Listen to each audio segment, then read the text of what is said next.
Welcome back to DreamHack Atlanta 2018. The second round today has proven to be very, very action-packed, and now we're about ready to get into round number 3. Joining me for this cast will be the Admiral. That's admirable. And Nathan, I'm going to be kind of honest with you because I was a bit worried that this tournament could be kind of dull. The meta's a little bit older. You know, we've got Rusticon's Rumble in the distance. That's coming December 4th, and people tend to get a little bit antsy when there haven't been changes in a while. But that last round has really put my mind at ease. It was a phenomenal, exciting series. Yeah, I think that a lot of times when I hear people describe it, you know, the word stale comes into it. And I think that stagnant is more the word I think of, where we have, you know, pretty much, you know, the pro community, we've seen now what the powerful strategies are. And there's little less room to work with in terms of creating deck lists. You know, it's particular cards depending on how you predict your opponents are going to show up. But the games are insane. I love playing all the decks right now. There's so many decisions to make. There's so many different paths to take.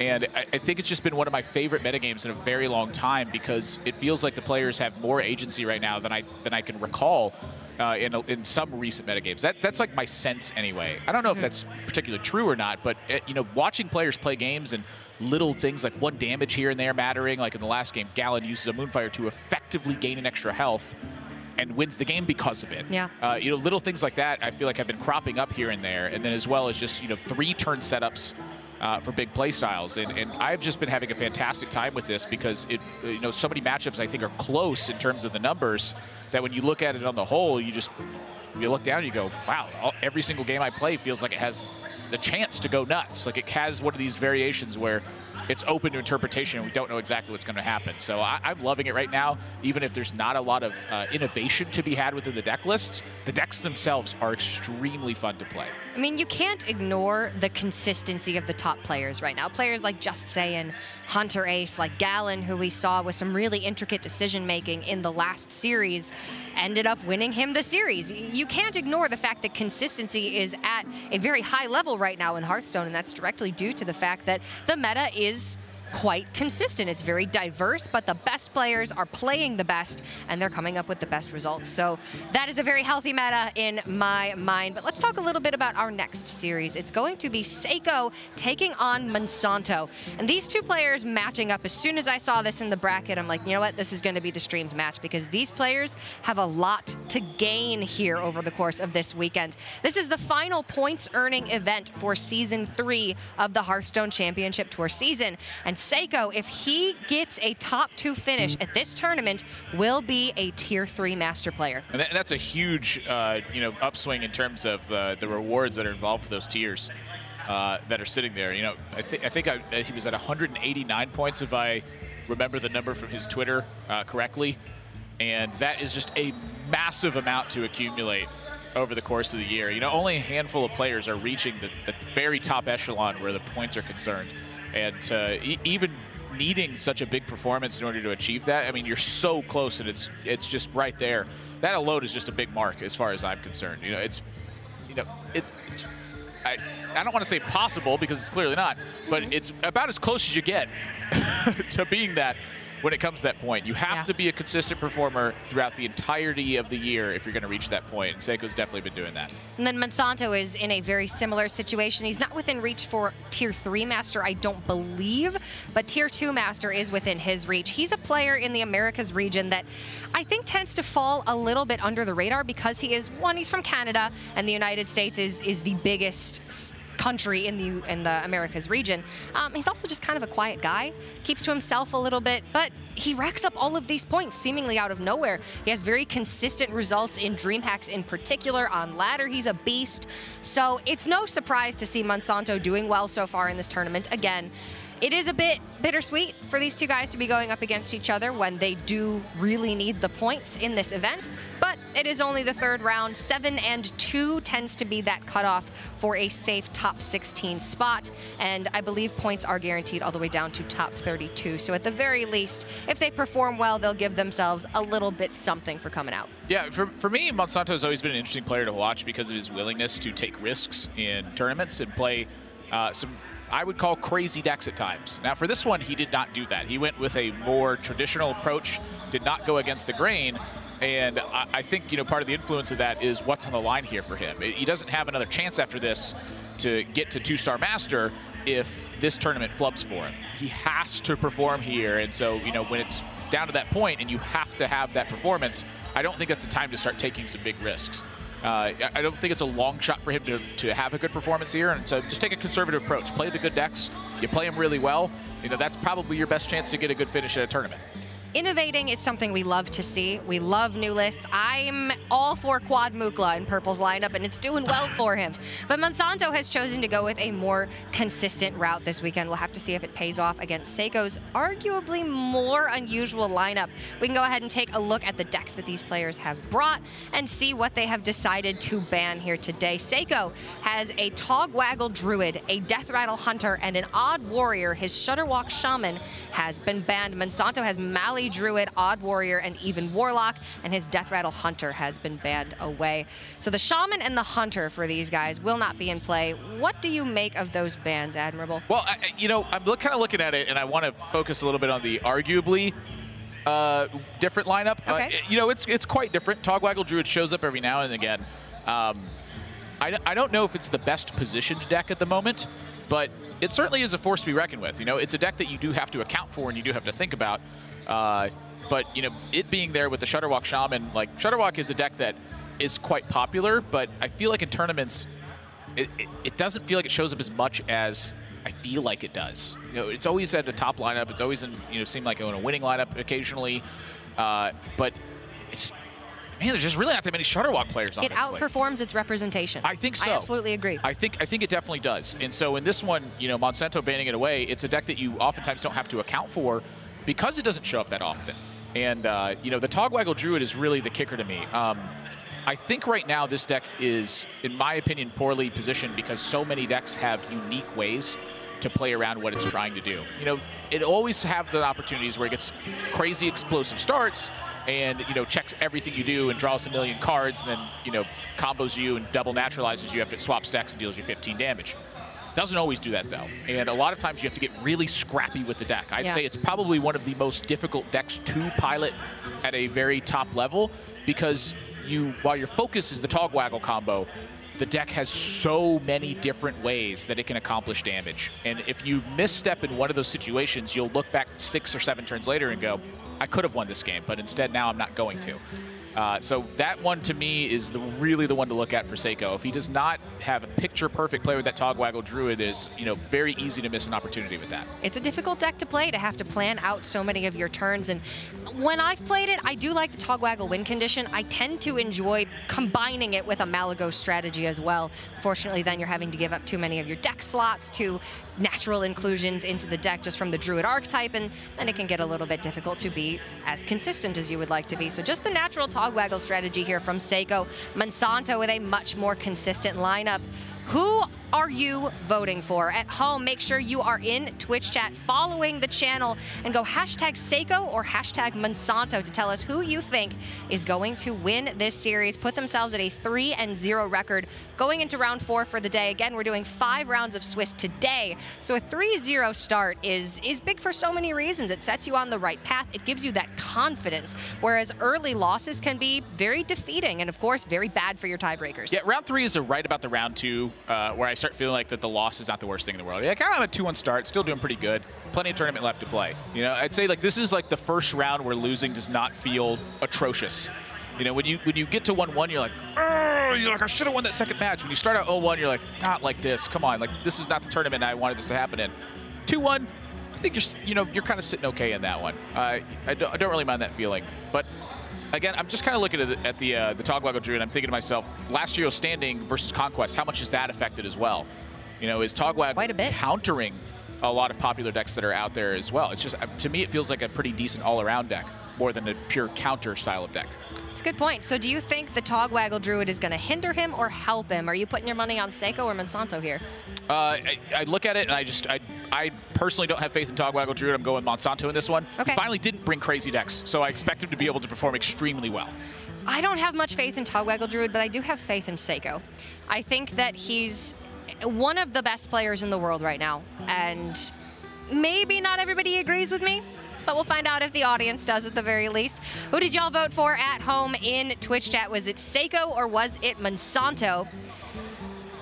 I guess we will find out right now. All right. It is going to be wide and large Monsanto. About 66% of the votes going to him, 63 to 37% for Seiko. I get it. I understand. Monsanto has the consistent lineup. He has the plays. He has the experience. He has the experience in front of a camera. And Seiko is just, you know, he's a quiet guy, bringing some weird stuff. Seems like the underdog in this series. But we're going to have to find out who's able to take it. Will it be Seiko or will it be Monsanto? I believe both these guys are, I know Seiko's on Team Genji. Monsanto repping a Team Genji sweater as well. Was he picked up? It's a good question. I'm going to go look at Twitter while you talk about that real quick. Yes, for completely unrelated reasons, but it is a beautiful color scheme. And let's go ahead and get into game number one. It's the Death Rattle Hunter for Seiko, Monsanto on the Malagos Druid. We see the Savannah High Main inclusion in the deck for Seiko over a charged Devilsaur as that fourth beast spot. Tends to be nice and resilient against Druid in particular, not as weak to Naturalize. And yes, Monsanto is on Team Genji, so this is actually a Team Genji team kill, I believe. Yeah, it is. Genji has a couple different teams out there. The red and blue team, I think it is. Yeah. Now I couldn't tell you who's exactly on which one because I like both those colors. They could both be the main color to me. Good primaries. Yeah, great primaries. Nobody Fantastic needs yellow primaries. apparently. It's just too much at that point. I don't know why that's so funny to me. It just really is. All right, Hello. we're starting out. Underdog. We're starting out with the Valley Druid versus Death Rattle Hunter. So far, it feels like all the matchups have been going the opposite of whoever's favored. Interesting. In the actual deck matchup. Okay, so the favors are not that indicating. It's not. It hasn't been closing. It's been pretty lopsided. Just looking back to the last round that we watched.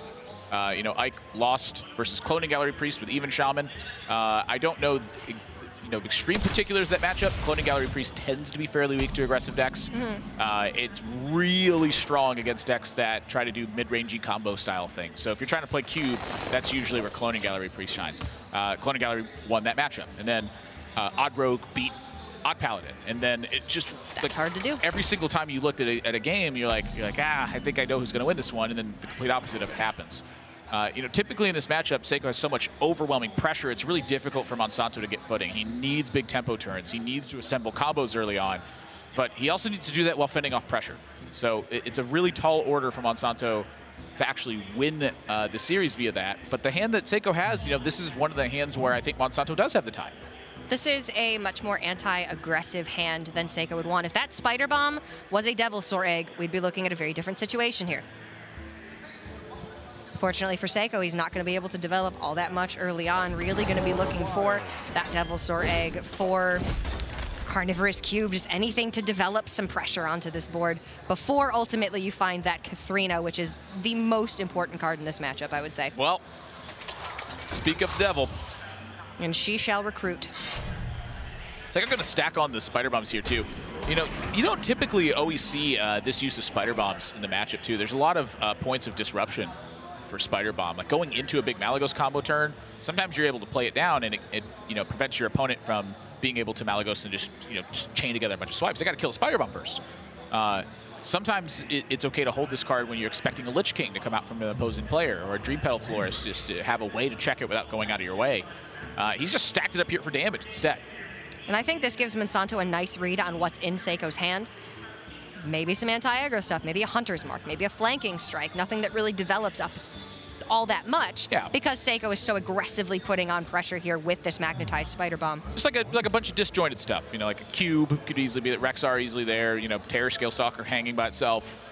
He's got one piece, doesn't have that second piece quite yet. Yeah. And Monsanto's going to be very happy about that because Monsanto's hand is quite slow after that Wild Growth as well. He's going to need to find a Nourish in here or another Wild Growth to bridge this gap to Dream Petal Florist and ultimately Ultimate Infestation. Yeah, the fact that his hand's so heavy for Monsanto, I definitely don't want to naturalize here, but I definitely don't want to Moonfire, and I definitely don't want to really do anything. If he tanks his Spider Bomb, he's kind of in the same spot with the way this is panning out. The one benefit he would get from killing it now is that sometimes he gets to play Dream Petal Florist the next turn. But Dream Petal Florist isn't exactly like, you know, it's not exactly bringing the beats or doing an important role right now. You know, he's looking at Ultimate Infestation. So I think he's just got to eat the damage here, look to upgrade the spells on the following turn and kill it. But that's a lot of damage you take in the meantime. Don't want to coin out the Dream Petal Florist when you don't have any mana reserved for that Ultimate Infestation. Ha! Oh, there's nothing there. Ah, that's okay. 3/3 is good enough. Yeah, that throws a wrench in the plans. Not enough mana to kill the Spider Bomb and get the Arcane Tyrant out this turn. Still no way to really bridge the gap to the Ultimate Infestation. And now this Spider Bomb, this makeshift pressure that Seiko's found, has actually put on a lot of pressure. I mean, this is kind of a stupid board. There's not a whole lot going on here, but Monsanto's reactive capability is just so bad right now. If you couldn't see the player's hands, like, you wouldn't be surprised if it was Arena. Like, nothing's happening. Yeah, kind of, yeah. You're like, wow, that's a really good Arena deck. 2 Spider Bombs, Candle Shot, Terror Scale Stalker. Dang, that's aggressive. I'm gonna be dead by turn 7. And I'm looking at it and I'm like, wow, Monsanto's gonna need to Starfire that Spider Bomb so he can start playing his Iron Bark Protectors. Okay, at least, you know, Arena Druid even has Spreading Plague at this point. Like, let's be honest. Yeah, there's not much going on with his hand. Arena Druid would have, you know, Archmage this turn to challenge. I feel like this is really like the style of play where I first saw some of the top professionals in play today really start thriving. Like early on in Hearthstone, it was when your deck had unideal draws and you kind of had these weird hands that didn't really do much. It was what you did with them that really mattered. You know, Seiko turned 2 Spider Bombs and Terror Scale Stalker so far into 11 points of damage and counting, and make it 14 and still ticking up. That is unusual. I remember back in the day in Hearthstone, we used to like we would hang on to a wild Pyromancer. We're like, oh no, we got to get value from it. We just wouldn't play it on turn 2 sometimes. Now it's like tough to see players save minions. Like, they pretty much just play him and start attacking. Yeah, that Pyro could do 9 damage by the time you actually want to use it. That's pretty good. Yeah, and, you know, Monsanto now looking at this spot doesn't really have time to assemble the ideal combo, so you're just looking at Dream Petal Florist by itself. Dying very quick. And with the Arcane Tyrant now having been drawn, this is a 2 out of 3 for a result that Monsanto's happy with, and a 1 out of 3 times this is just absolutely terrible. Discounting a minion that he's already going to play for free. Yeah, not a bad one to land on, not the ideal situation, but you know, it's something. Alexstrasza, you know, looks like it could still very easily be used offensively with the way that Monsanto's hand's shaping up, but he's got to figure out a way to live first. This could very well be a game that Monsanto can close out quite quickly once that Ultimate Infestation comes down. Kind of difficult to actually play it next turn with the coin just because of how many cards are still in Monsanto's hand. He hasn't had the chance to clear anything out. Yeah, it's getting real ugly with how heavy this is. I'm pretty sure that's the last big minion in the deck at this point now.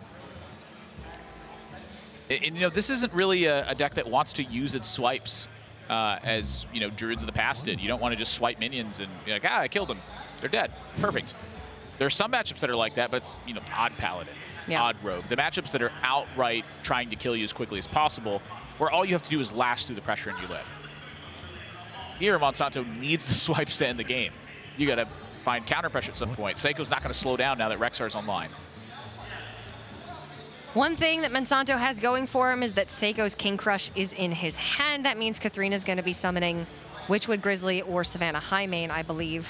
Time waits for no one. That's always a big talk to me, is the Grizzly versus, I'm sorry, the Highmane versus what other 4th beasts are Charged available. Devilsaur. I am definitely a Charged Devilsaur gamer. I'm a fan myself. Ah, look at this. So Monsanto says, I'm losing really bad. I need to get this online and hope that it lives. And I don't necessarily disagree with it. The hand is so heavy, and you have an Alexstrasza that's slated for defense right now. You know, Seiko gets to take advantage of this, but it is right into the Katharina turn. And so often you think about disruption in Hearthstone, this is how you do it. You present your opponent a challenge and hope that your opponent can't respond to it adequately.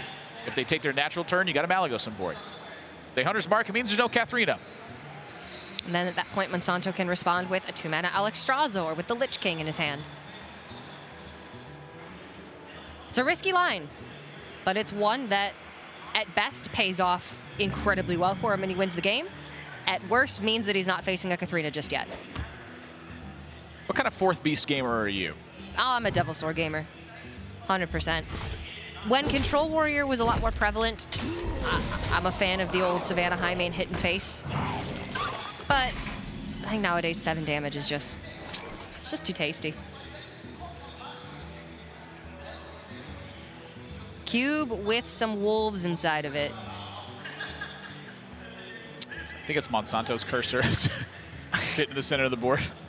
We're watching the player feeds at DreamHack. This is another one of the things I've always really liked about DreamHack is the production setup to grab the player feeds instead. You know, you can lead to some bumps in the roads, but it's such an interesting thing to just watch a player's cursor start to think through the game. Like, what are they looking at and what are they paying attention to? I know a lot of viewers at home can get particularly annoyed when players are, fidgeting around the board, clicking on everything quite obsessively. But to me, that's a really nice look into what's going on in their head.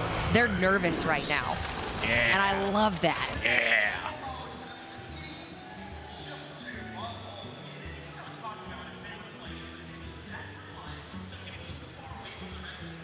I'll tell you what, though, Seiko's hand's not shaping up too badly in this one. The problem with delaying a Katharina turn is that means Katharina's still there. You have to get through it eventually.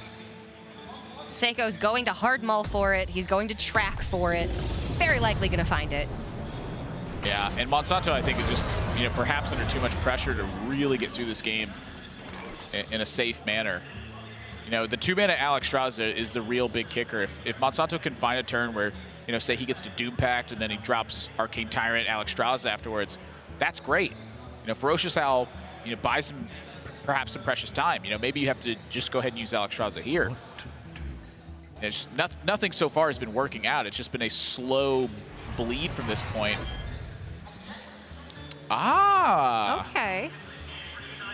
So using Alexstrasza here,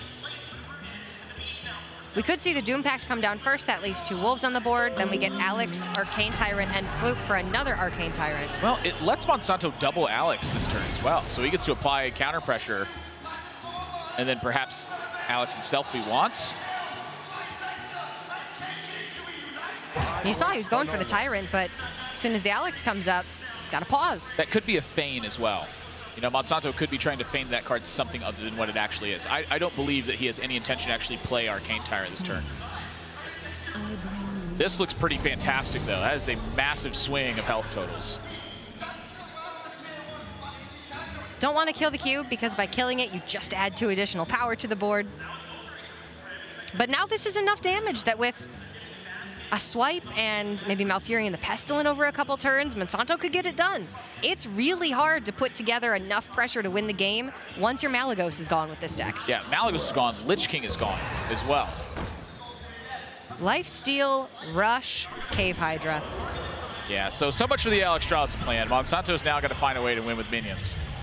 And that is not easy. This winning with minions from here is going to be extremely difficult.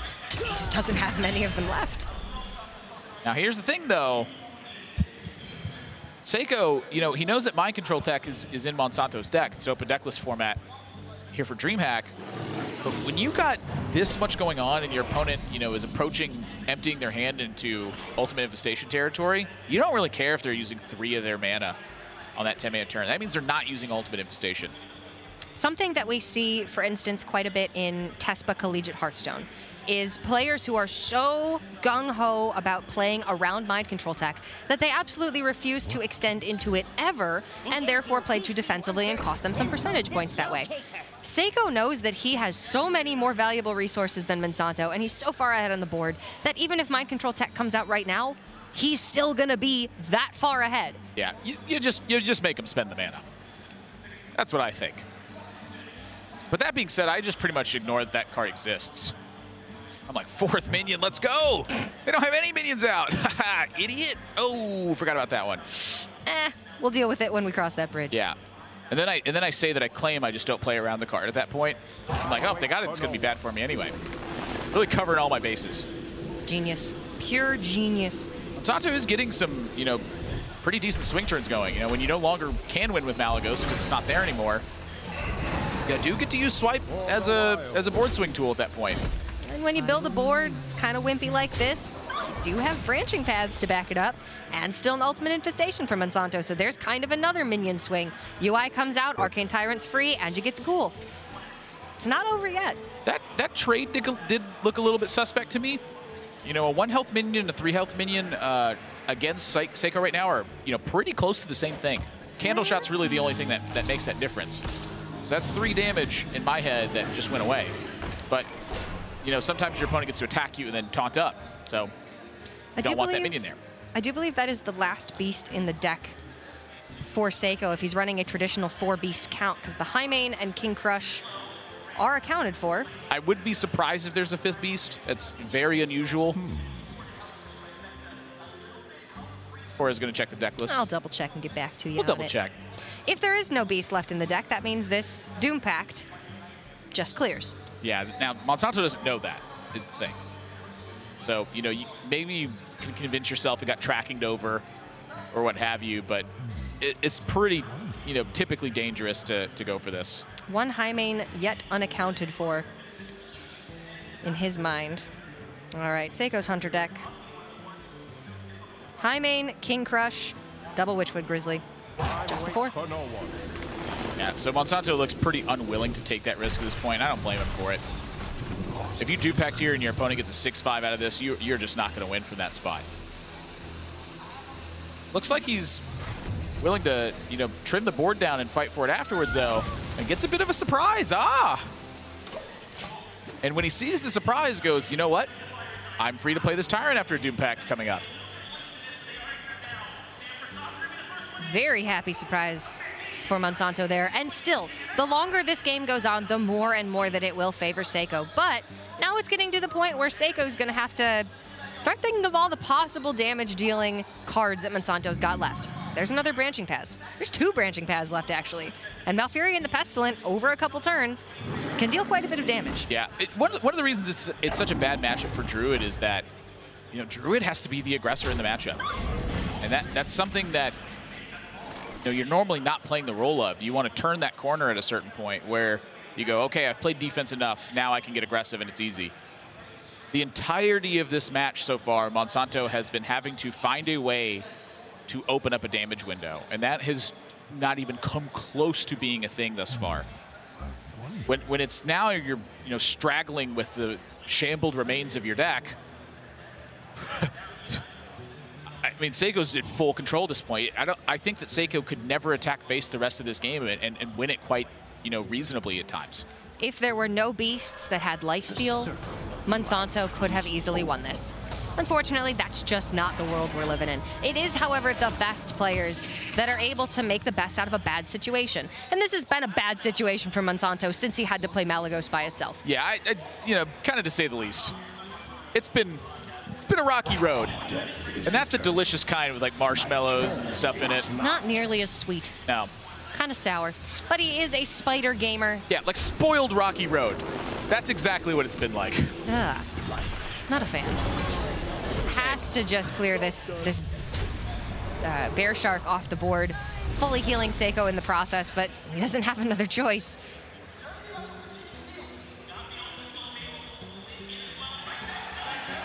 Sometimes you're just kind of dead. Even though you're not dead, you're kind of dead. It is only game 1. However, in Last Hero Standing, losing that game 1 can set a really poor precedent for the rest of the series, simply because of how the nature of Last Hero Standing works. You win the first game, your opponent gets to counter, but in a 5-game series, that puts the player that won the first game at an advantage. Yeah, honestly, I'd say that Monsanto's Druid is not really playing a pivotal role in the matchup either. You know, with Odd Warrior and with Death Rattle Hunter and with Togwaggle Druid on Seiko's side, this is a pretty inconsequential deck, I'd say, to lose with. You don't really expect to win a game against this lineup that often. And instead, you're looking at, you know, turning around one of your other decks to win back-to-back games there. I am looking at this Even Warlock. I think Even Warlock is a deck with awesome sweep potential against aggro, but against these decks as well, Mountain Giant is really potent. Gonna have to see how that one lines up. The Odd Warrior as well. it can lead to some very long, intense mirrors, but they tend to favor the player who plays better. Yeah, I would say one of the big benefits that Seiko is going for him is, you know, the tournament format. If this was on ladder, you know, he's going to look at Togwaggle Druid hands and go, I don't necessarily need to keep this naturalized. What if it's a zoo deck? Well, he knows it's even Warlock at that point. You know, naturalized then becomes a premium card in your opening hand to handle Mountain Giant. That's a great point. There's no questioning left with an open deck format. Right. So you know, if you go take a look at like data aggregate sites and you know how the matchups pan out over, you know, a long string of plays, you don't always come up with the answer in tournaments. I think it gives you still a pretty good guideline and a good idea, but you know, a single card like naturalized in opening hand for Druid, you know, really starts to lopside the percentages of even Warlock versus a Druid at that point. You know, I'm going down the road visiting this because I'm just looking at this game. You know, all of Monsanto's big minions are gone. There's just not really much room for him left to work with. So you know, might as well take time to explore the rest of the series. And as far as I'm concerned, the Togwaggle Druid starts to look a little bit better positioned when the Malagos Druid I think is just out of the game at that point. I agree, and I'm sure that Monsanto is racking his brain, trying to find a way to win this game. You don't want to give up that first game in this series. So he's going to try everything that he possibly can, but even he's probably already thinking, all right, what am I going to queue against this Hunter? Yeah, and you know, Monsanto, in my experience with, you know, practicing with him, he has a lot of mental endurance, and getting fatigued over the course of a tournament is a very real thing. You know, Seiko's having to make, I think, many more decisions than Monsanto is making right now. And when you have a deck like Togwaggle Druid and you have to play it in these picture-perfect scenarios, every single moment you can occupy your opponent's thought process, you know, it's just one more step closer to that point where, yeah, maybe they have a momentary lapse of judgment. You know, Monsanto, I don't think, is very susceptible to that. You can't afford to get worse over the course of the day, especially since your most important matches are going to happen later in the day. Yeah. Monsanto finally finds a spreading plague. It gets checked immediately by the board that Seiko's got. Well, this is your one chance.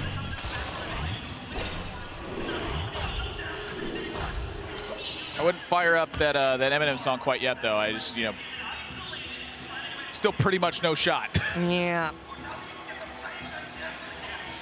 He's just getting deader. I'm not one to throw away my shot, but I don't think Monsanto can possibly be young enough, snappy enough, or hungry enough to win this game. I'm having trouble thinking of more songs from that now. I'm just focusing so much on that one. A lot of them do not apply to modern-day digital card games. I will give you that. I don't know. I think Hamilton was a great Hearthstone player at his time. Oh, real smart guy. He was very good at Monopoly. He had a way with money. All right, come on, Monsanto. This is... Nope. Ugh. Don't quit. This is rough skis. Don't quit. This is it. I don't blame him for still trying this one. Does he have like an Azalina in the deck or anything? I don't believe so, but let's check. It's deckless time. If you guys want to see the deck list, see the matchups, smash.gg. Go ahead and check out DreamHack Atlanta Hearthstone Grand Prix. See all the matchups that are currently happening. Let's find the event. See all the deck lists. Hope no Azalina. Is left. Is there anything of consequence left in this deck? He's got a twig. That's 5 damage. It did say of consequence. Yeah, there's just not anything left. I mean, I respect. I mean, this is just... The effort is admirable. It is very futile at this stage, though. Another Vicious Scalehide picked up for Seiko. Doesn't need it, but there's extra life gain. As long as Seiko keeps spending mana, I think he's good to go. Push that hero power button, cover your eyes, and pick. And it's good enough.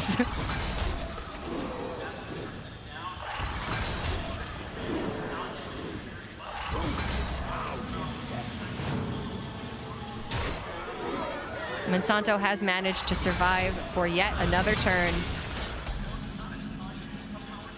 Doom Pact I believe was just going to draw through the rest of his deck. I'm out of cards.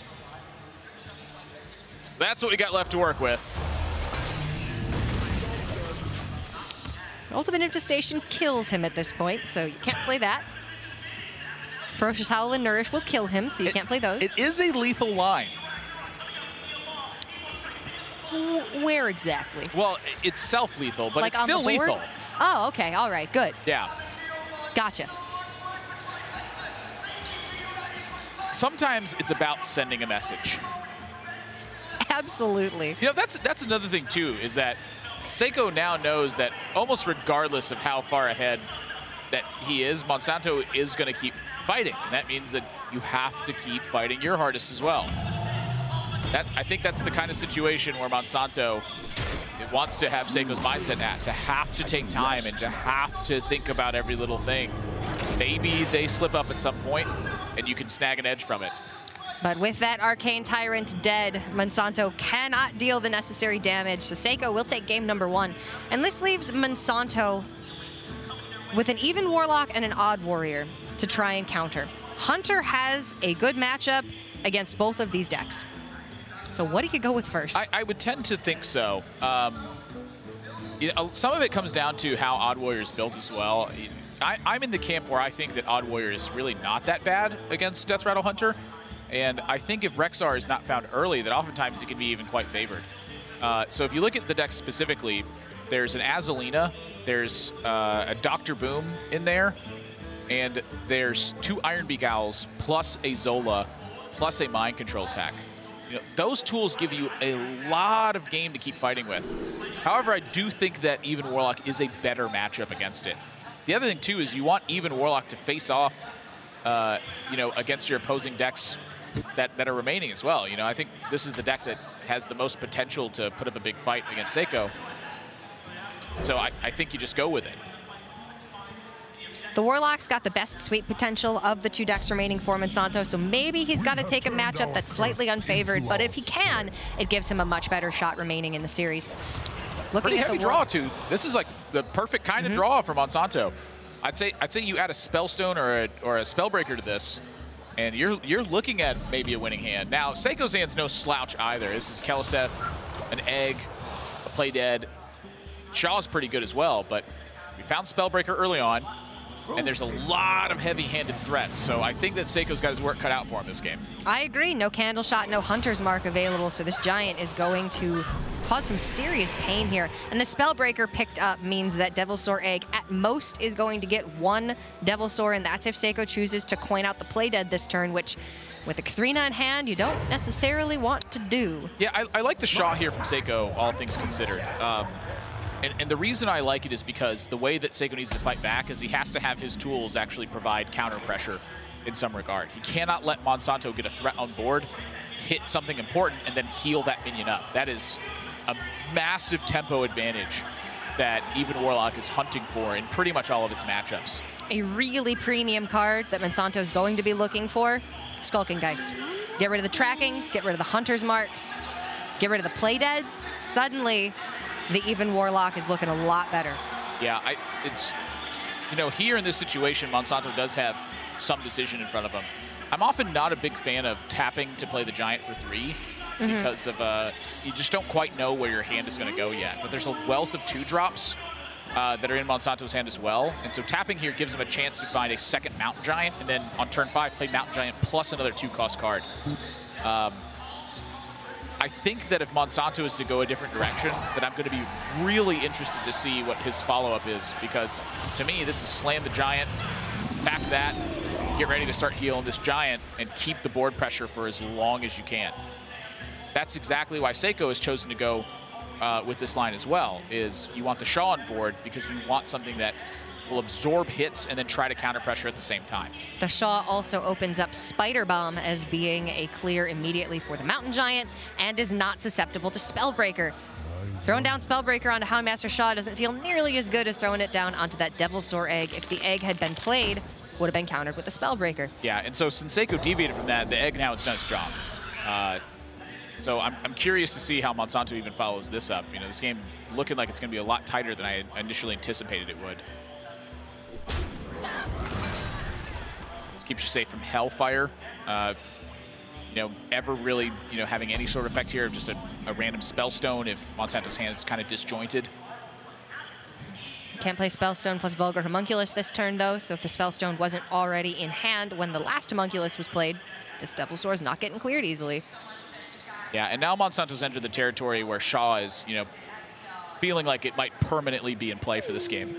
You get to a certain point where you go, there's not really much I can do about this.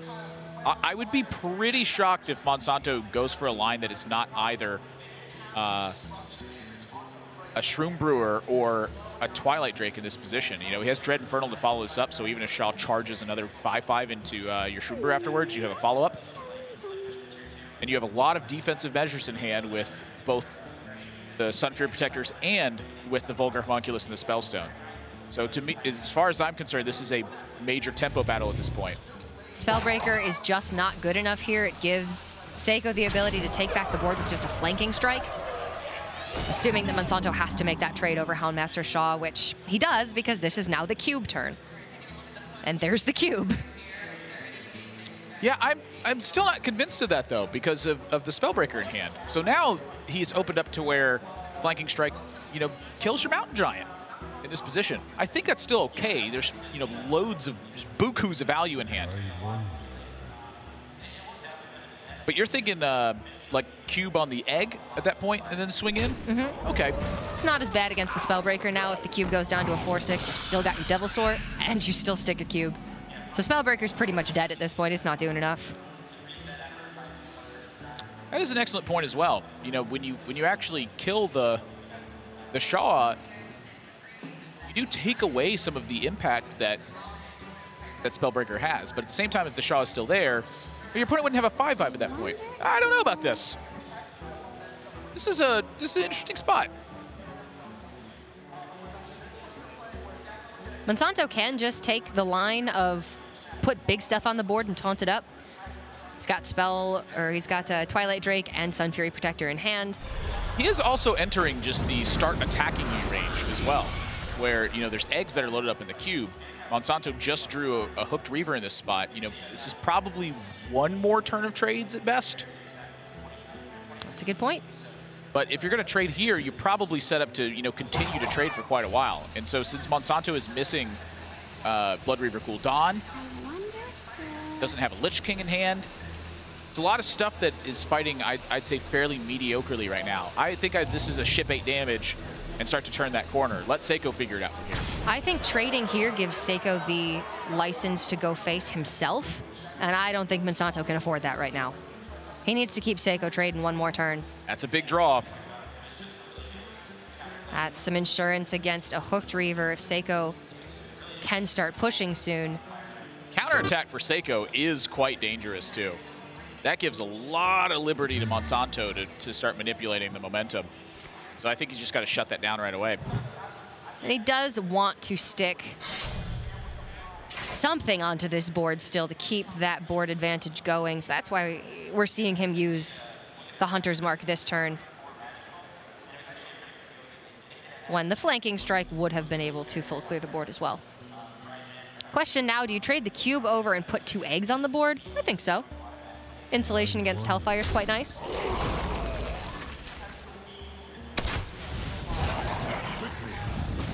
Yeah, I think if you were going to go for a Hunter's Mark turn, this is definitely the way to do it. And I like foregoing the attack as well, because we're right at that point where you know, Seiko just doesn't have anything going on turn 7. Like, this is a hideous turn 7 slated for Seiko right now. Turn 7 is consistently the most awkward turn for even Warlock. They usually have 2 threats that cost 4 mana that they want to play together, and they can't. They don't want to tap at this point because they have too many cards in hand. It's also kind of a weird spot, though, because, you know, one of the ways that Seiko can easily win this game is just getting really murdery and then going into a Katharina turn. So, you know, the question is, how murdery does he need to get in order to have that damage still be relevant? It needs to be pretty murdery. I feel like I wanted to attack this turn. If he attacked, Hooked Reaver comes down, and he's going to be relying pretty heavily on what he draws off the top of his deck to be able to keep the Devil Sword and the Wolf on the board. Yeah. Even if that's the case, though, like, do you expect Hooked Reaver to come down?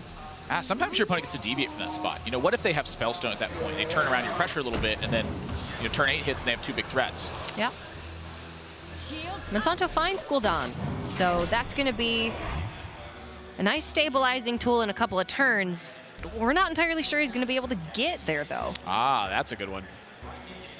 Clears up the Drake. Precision. Perfection.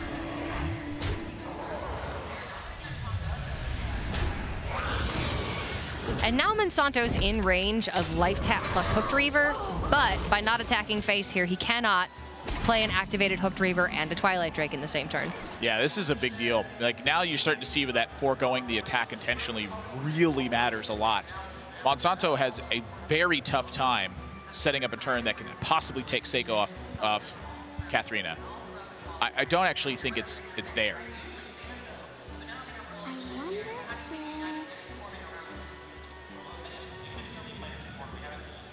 Needs to get Hooked Reaver online, wants to play multiple cards this turn.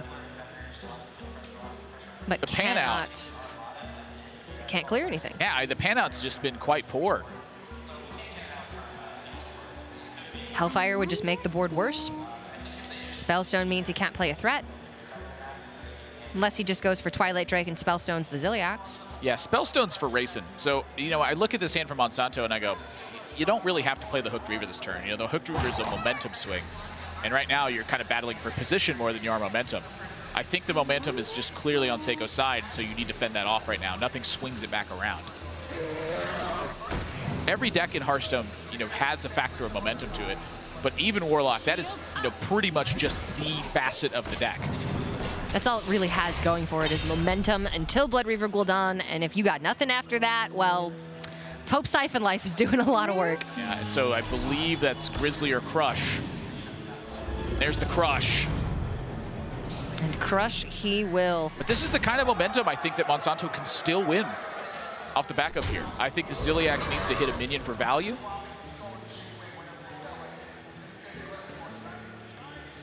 If the Zilliax goes face and Monsanto can Spellstone the King Crush, then yes, I do think there is still a way he comes back from this. Yeah. But Seiko wisely takes that trade. So now you look at Hooked Reaver here, and it plays a much bigger momentum potential here. You tap into 15 life, you jam a 7/7 taunt, you kill off the King Crush and restore that health. Looking good after that. Now Katharina is only going to be pulling a Witchwood Grizzly, and that's if Seiko chooses to trade Katharina into the Hooked Reaver. If he chooses to hold it, we can finally see that Spellbreaker come down. Monsanto simply has more resources at this point. He does have the ability to grind this one out. Yeah, it's something you often don't have the liberty for. But I feel like this game he has the liberty. Giving some consideration to Spellbreaker on the Katharina right now. But the Spellbreaker does not immediately challenge Katharina. That's kind of scary. It just seems to me that Hunter decks that are not running Charged Devilsaur and are instead running Savannah Highmane can just make the opponent feel a little bit too safe. Well, Savannah Highmane's still playing a pretty sizable role. You know, it's still 6-5. Still some battle in here. Seiko needs to find... I'm not entirely sure what at this stage. You know, Deathstalker Rexar is still looking impactful. Mossy Horror would be quite good. Mossy Horror is very good right now. Trade Katharina first, then track. Yeah, you definitely don't want to track over the beast in that spot. Ugh. Even Candleshot not looking too bad here. I mean, cleans up to 7-1, and otherwise it's, you know, got to attack for 7 damage. But second tracking is looking real appealing as well. Deathstalker Rexar, I think, is a card that is going to need to be found at some point in this game.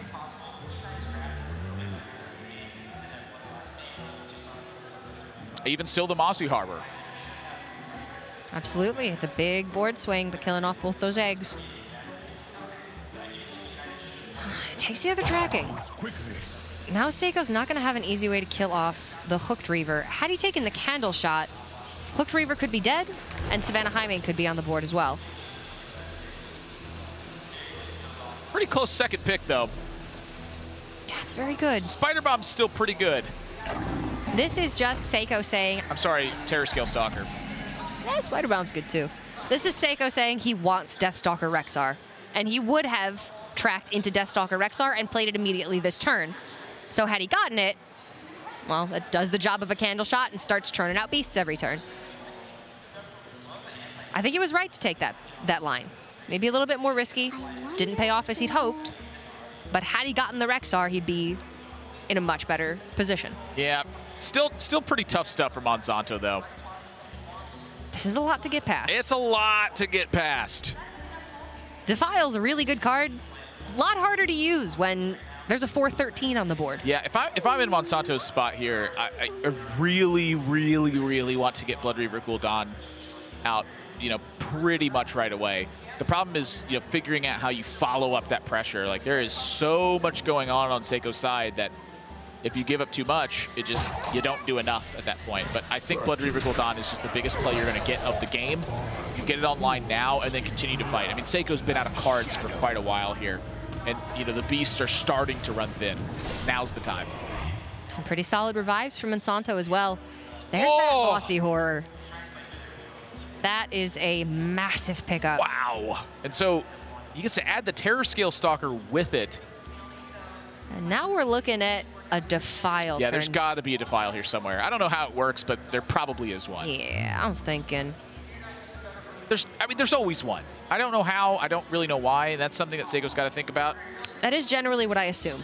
There's always one, and if I can't find it, that's my fault. Yeah. This is where I felt super bad about that puzzle in the Boomsday solo adventure, where it felt like it took me like 2 hours to figure out that Defile. And then when I figured it out, I'm not good enough at this card. I was like, yes! I was like, I did it! And I went on Reddit and I was like, these guys found it 3 hours ago? Oh, man.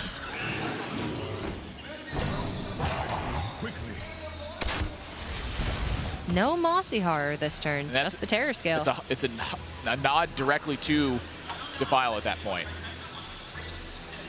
Really smart. When you go all in with the Mossy, you don't have the eggs on the board anymore. And the eggs right now are not pressuring, but they're also forcing Monsanto to play differently.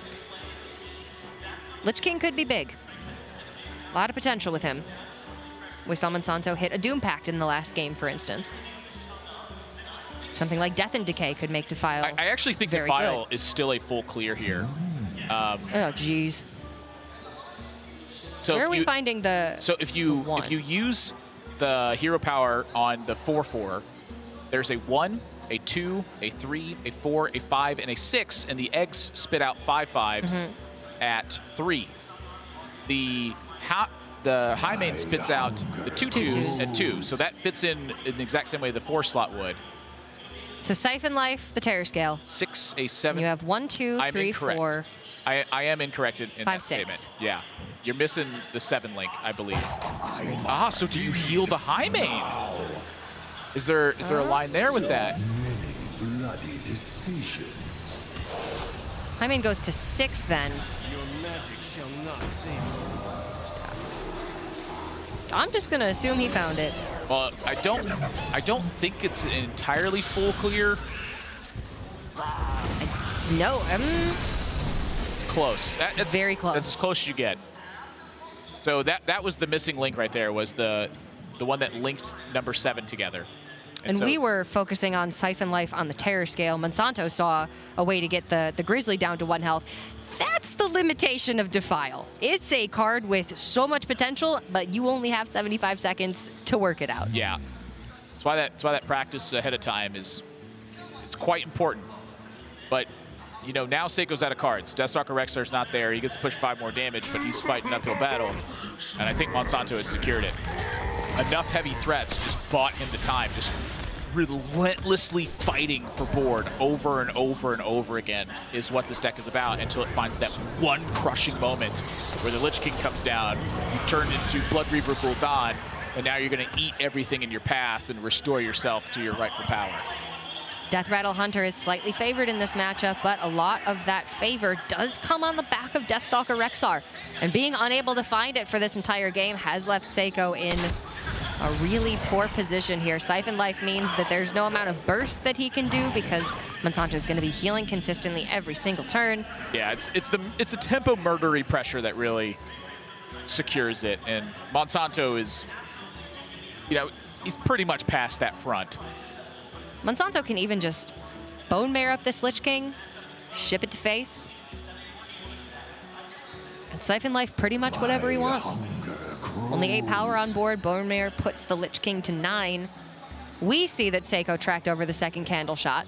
So the only means of killing the Lich King then would be Deathstalker Rexar and second flanking strike if he hasn't played it, but I believe he has played both. Yeah, I mean, Monsanto I think is still just like deliberating. Like, is this still a choke him out game, or is this a continue to fight for board, or is this a continue to, you know, punch him in the face at this point game? You know, it feels like the Monsanto's had an equalizing of the momentum, and now he's still hunting a momentum swing. Feed now. Ship it. Yeah, that looks like the momentum swing to me. Obliterate off of the Lich King. At this point, he'd be looking for Death Coil, Death and Decay, or Frostmourne. It was Rexar or bust here, I think.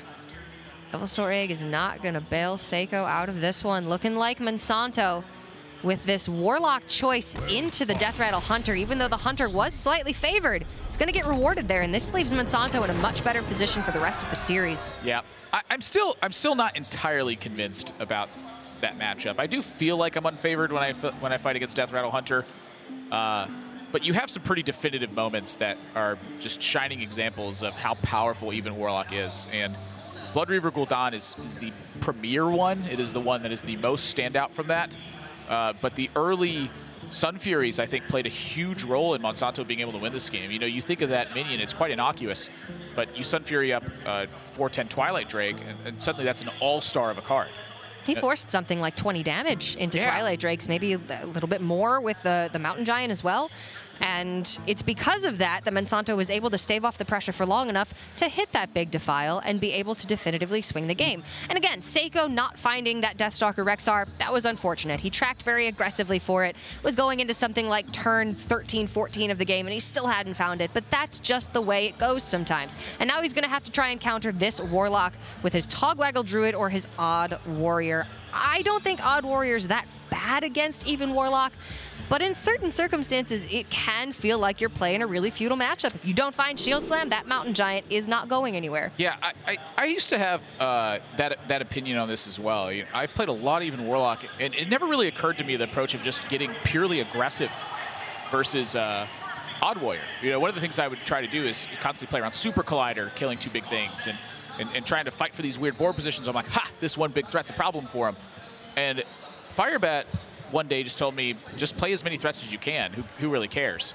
And what I found is that my opponents were then using Super Colliders to attack 8/8s and, you know, kill 2 threats at the same time, but they were also just taking 8 damage when that happened. So just a giant chain of threats was, you know, really bringing a beating against him. And so what you have to think about then is the deck list. And for Seiko, the big game Hunter inclusion is a major deal in this one. You run out of ways to kill stuff really quickly in this deck. The fact that he's got 2 Faceless Manipulator, that he's got big game Hunter, that Zola is there to back it up, he has a lot of ways to fight against the threats that Monsanto is going to bring. So I still think the game plan for Monsanto is pretty straightforward. I think you just apply relentless pressure. But there are a few more tools for Seiko to turn that back around. And so I think he's got an uphill battle, but, you know, it's not unwinnable. No, it's absolutely not. That big game Hunter, I think, gives him a lot better of a shot in this matchup, as well as the Shield Slam in the opening hand. He's got checks to 2 Mountain Giants plus a Hooked Reaver that's buffed later on.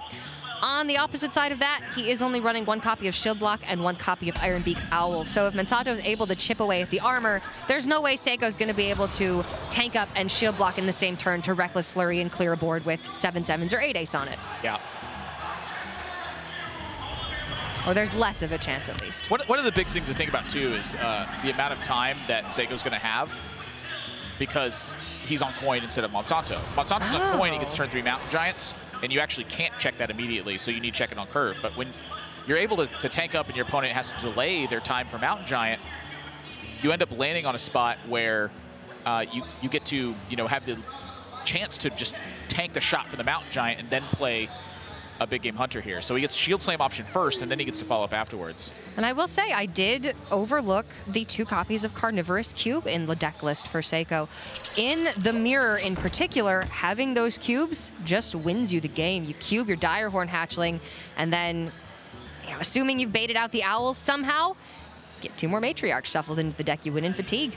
Yeah, like a setup with like Cube, the Dire Horn, and then Brawl afterwards. Yeah, or Cube plus Faceless, and there's just not 2 silences remaining. It's an incredible amount of value against other control decks. Yeah, I'm a big fan of the Cube in Odd Warrior. It has its standard package of beating up aggressive cards, and that's what you rely on. The rest of the deck now is up to, how do you actually close games? How do you take your edge? How do you stave off, endgame pressure? It's a similar strategy to what Hatul was going for in HCT championships this past season, just very differently executed. Hatul went for early aggressive strategies to try and tempo out the game, but Seiko is taking a more higher-end strategy. And this is an interesting line from Monsanto as well. He's got Geist early on, and I'm typically not a big fan of the save Geist game plan. But I do think that Monsanto has one of the kinds of hands that can get past this. Again, open deck list taken into consideration. He knows the big game hunter's there. He can continue to tap and buy time until he lands Skulking Geist and actually just play 2 Mountain Giants at once. So you open yourself up to, Brawl potential at that point, but you still have an 8/8 live. He's, maybe able to wipe out Shield Slams before that Geist point hits. And when Seiko sees Monsanto play just this 4/4 here, a lot of times in Seiko's mind, that's just going to mean that Monsanto does not have a Mountain Giant or does not have a Twilight Drake. This also starts fueling the Blood Reaver Gul'dan impact point to where you get to play it as early as possible. This is quite an interesting line of play. I think it's really fantastic. In this matchup, if you just go threat, threat, threat, and the Warrior has the check for the threats at every turn, really hard time building up enough pressure to get rid of the armor at that point. Monsanto, however, is going to get a little bit of chip damage in here, force Seiko to play in a way that he's not used to in this matchup, I would say. And then, exactly, after the Skulking Geist is down, your Giants are going to be a lot safer. Your Drakes, then, there's only 1 Owl in the deck, so your Drakes are going to be able to stick a lot better. If Seiko's not buying it, he goes, nope, I like my armor. He's going to need it. Can't let Drake stick later on and just chip away the armor, so Reckless Flurry does nothing. Yeah, so that would tell me that Monsanto's going to be on Drake this turn then. The fact that, again, he didn't play Mountain Giant, I think is a big enough one. But, what does it cost him at this point, too? Like, now Seiko gets to develop a 3/3, gets to challenge, your tiny minions with that. Yeah, he's waiting for the Giants. Monsanto's also going to have to not just play around Shield Slams, not just play around Reckless Flurries, he has to play around Brawl in this matchup as well. So needing to keep the board down to 2 or 3 minions at all times. Keeping the board smaller, however, just plays into Super Collider. So it's a really fine dance that Monsanto has to do to play around everything at all times. And sometimes you just can't possibly do that. Yeah, to me, I don't want to disagree with the line that Monsanto's taking here, but I do still disagree with it. I think that when you find yourself in a spot like this, your opponent has these big cards in their deck that blow up your stuff, and I think you just got to give them that. Because now, all that's happened is Seiko's had time to just simply establish a board position. If he had simply gone Mountain Giant, it would have been tank up, Shield Slam. He plays another Mountain Giant, it's answered with a big game hunter, and then you play 2 things. You have a 4/10 and a taunt behind it as well. Seiko then has a 4/2 on board versus your 4/10 and 2/3. Now you get to start actually making headway. Instead, Seiko's been able to develop these very heavy tools, and even though he's missing the 1-cost cards, he's really just not going to draw them all that super often. So yeah, you're down 2 Mountain Giants, but you're up on board position. Now, instead of fighting aggressively and being able to chip away with these mid-range, 4-attack, high-health minions, he's just having to fight for board pressure instead. I will admit, I don't play this defensively as an even Warlock in this matchup. I tend to favor more of what you're talking about, which is force them to have the response, and if they don't, then you are just hitting them in the face turn after turn after turn, closing out the game before they have the ability to find the response. So I'm interested to see how this turns out for Monsanto, but it does seem to me like he's playing it a little bit too slowly. Kind of the way I view it is like you're going to start rumbling with all your cards, and you get to a point where you end up with yeah, you're starting to run out of threats, but your opponent's just out of cards. You're drawing a second card every other turn, and your opponent is drawing 1 card a turn, period. You just kind of gas them out, and then they end up with some disjointed draws. They'll have a mind control attack somewhere. They have, you know, a Super Collider that they can't effectively use because all your stuff is 4 attack and then high health. It's kind of interesting.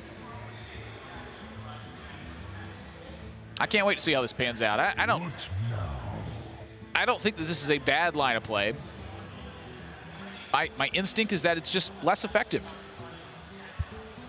And maybe it's only a little bit of the time that it's less effective. Maybe every time Monsanto's played this matchup, his opponents have had the shield slam. They've had the big game hunter. But you know, then is that being too results oriented? I'm not the one piloting it here. I can't tell you. Seiko does get a nice brawl here, though. I don't know about that brawl either. This is I don't know about that. I think if you're Seiko, you have to assume that Monsanto's not going to just hand you a good brawl on a platter. Well, yeah, but I mean, you got the 3/6 in hand. You got the Stonehill defender. You're still tanking up. The shield slams are gone. Those are 4 things. I mean, Seiko's armor is checked now. Armor's gone pretty much. And now Monsanto saw a brawl. Is that ever just? Yeah. Double Mountain Giant with a Skulking Geist in the middle time? No, because then Super Collider gets the best of you and you don't want that. No. That's okay, I think. I think you're okay with Super Collider. I think you force him to take 8 damage. Ah, but it's only 8 damage. Yeah, but it's 8 damage. But it's... They're gaining half that every turn. Yeah, but it is 8. Yes, it is. Yeah, that's why... It's fact. That's why I want the pressure to go fast and early. I want them to never get a board position against me and then punish them for it. Super Collider's a big old punish here. But if Seiko doesn't have it, Monsanto just has 16 power on board if he goes for Double Giant. It's okay to taunt up too. It's nothing wrong with that. I like this.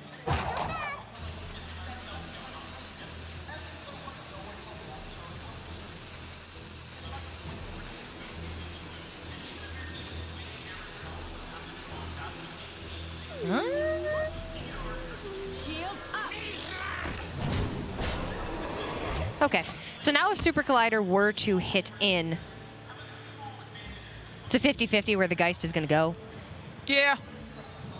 You know, Seiko happens to have, like, you know, the card. I've got the beast in But Monsanto does have a 2-3 at least. You know, maybe he gets to alleviate some of this. And then you see a Zola and you go, ah. That's some good stuff. That Mountain Giant is, you know, getting pretty close to stuck in hand now. Zola's so flexible in this version of the Warrior. Usually Zola's in the deck to give you an additional Direhorn Hatchling or an additional Elise. And Zola can still be in the deck for those reasons. Giving you that much more game against an even Warlock? I honestly had not thought of these 2 cards used in combination in Odd Warrior, but I'm a fan.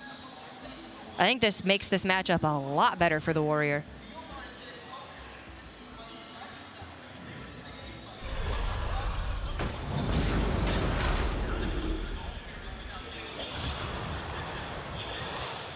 And now we're going into turn 10, and Monsanto's got a Giant in hand that he's had since the start of the game. Yeah. You know, sometimes it just bees that way, but... Sometimes it do just be that way. Yeah, he's missing that very important 10-mana card as well. So Tank Up is a 4 health swing every turn. Siphon Life is a 6 health swing. I wonder if this is a Baku turn. This is like one of the first turns of the game I think that Seiko hasn't had something like unusually powerful to do. So do you just continue to maintain your life total, or do you actually try to fight back and go, well, if you're not going to play big stuff, I am? Well, he's already seen a lot of big stuff. Seen Drake, seen Giant, 1 Infernal came down. Hooked Reaver was played on turn 4. Yeah, to me, this is one of the best uses of Super Collider, and, you know, for that matter, just really any of the big stuff that you can get here is like chipping away at the small things. It's also important to save Super Collider on a turn where if your opponent's going to ooze it, it's not like a critical swing. So, you know, just being able to faceless here and continue to buy time. Super Collider is insane value. Using it to get 1 really nice clear for 5 mana is often just good enough. Then your opponent oozes it, you don't feel too bad about that. This is a lot of stuff that doesn't do much stuff. It's getting tricky. I mean, Seiko's going to keep armoring up every turn that he can. He's got loads of value left in the deck with Dr. Boom Mad Genius just by itself. Both Omega Assemblies are gone, which naturally means there's less stuff. But very big deal. But there's still enough stuff. Monsanto can still gas out Seiko from this spot. You just chain threats. Relentless pressure. There's so many big minions. They don't stop. Eventually they stop, but right now they're not stopping. Ugh. Play around Super Collider again. Play the Giant. Make him use that 5 mana on the big game hunter. So I guess what is Monsanto thinking then? When is the right time to play the Giant? He knows there's a big game hunter in hand. He's not going to be below 15 just yet. But baiting out a big game hunter onto a Hooked Reaver that's a 7/7 doesn't feel good either. It's never going to feel good to have BGH hit a minion. But eventually it's going to happen. And you trade 3 mana for 5 mana in this spot. I'm not sure how important the 2/4 is. Monsanto stops life tapping as well, so a plan to perhaps play to fatigue? I'm getting a little lost. Both Omega Assemblies are gone from Seiko's deck, but there's still 2 Direhorn Hatchlings, plus the Stonehills that can discover additional Direhorn Hatchlings. And let me just double check that there is...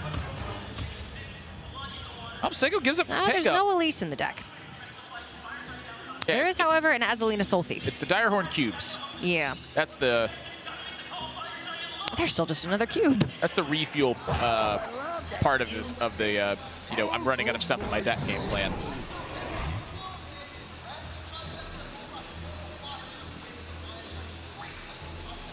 Not great discovers, but now that Dr. Boom's online, you're going to start getting hero powers like this, where you can discover a mech with Delivery Drone, or you can gain 7 armor with the Blast Shield. You can draw Blood Reaver Gul'dan.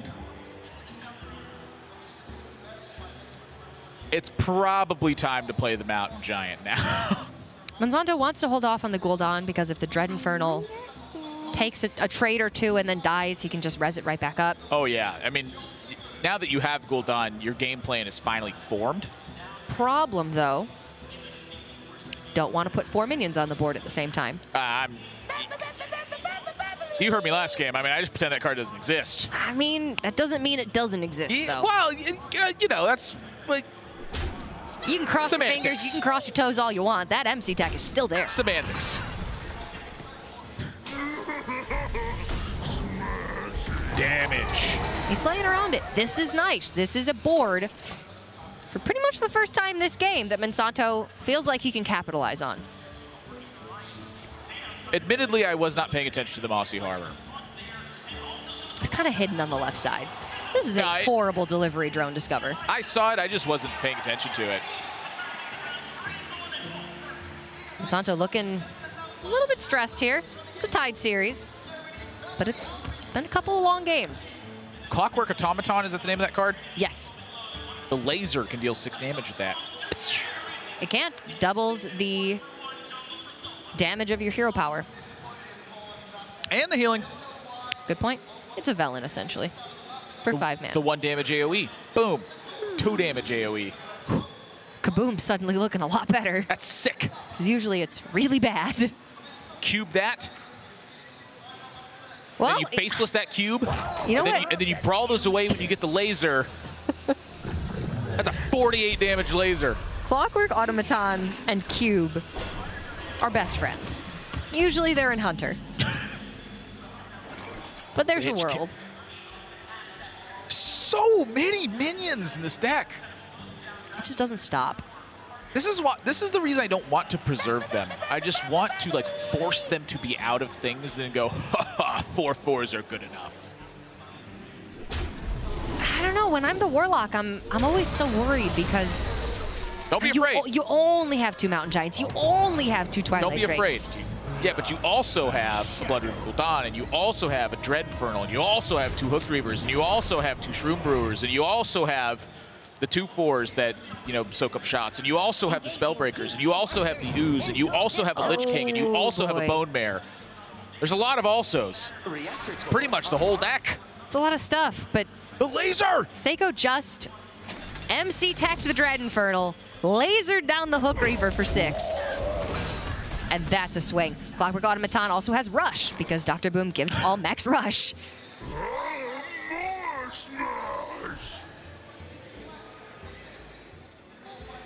Monsanto's not getting below 15 life anytime soon, so that Hooked Reaver's not going to be buffed. You know, it's also interesting that, you know, there's no Spellstones found yet. And I've always found that to be like a pretty critical feeling tool, is just having a big removal spell.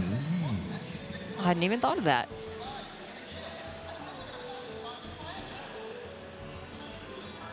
Seiko's Reckless Flurry isn't going to be active until he finds his single copy of Shield Block or hits the Blast Shield hero power to armor for 7. Monsanto's setting up a Defile clear with this. Many bloody decisions. Nice and clean. Follow it up with the Mountain Giant, but that gets checked immediately by Big Game Hunter. At this point, he just needs to force Seiko to use 5 mana to put a 4-2 on the board, though. Well, he's got Lich King in hand, too. So you're getting Save rid that of... Lich King. Yeah, you're getting rid of the Big Game Hunter for the Lich King. You know, that's another benefit to the Big Game Hunters being used early on, too, is like, I mean, sometimes your opponent won't have time to Zola it in the matchup. Means that Lich King's going to stick a little bit more often. Means that you also have the Hooked Reavers in there. You're going to get BGH'd. Just play the big thing. There are mechs here that would allow Seiko to play Super Collider and play the mech to clear both of these minions without using Big Game Hunter. Thinking Nightmare Amalgam. Doesn't find it, however.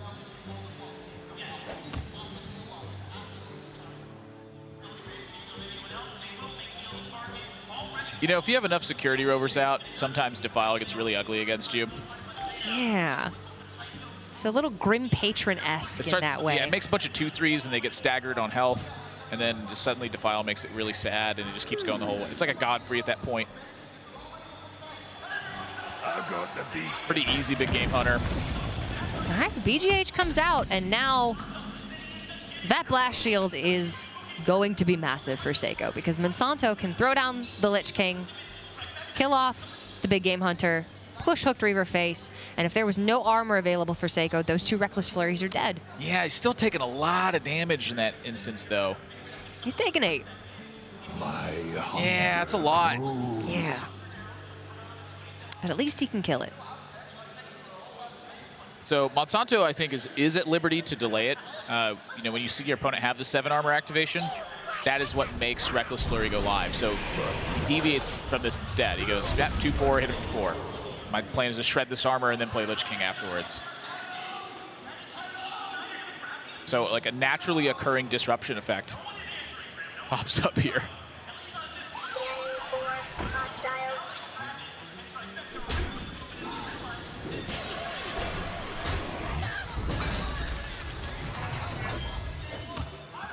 And we are getting down to the last little bits of what both these decks have to offer.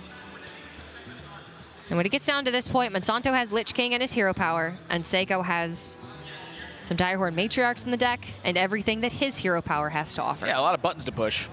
Yeah, some of those buttons aren't very good. You don't want to make them push buttons. So many bloody decisions. But Dr. like Boom said to me buttons. anyway.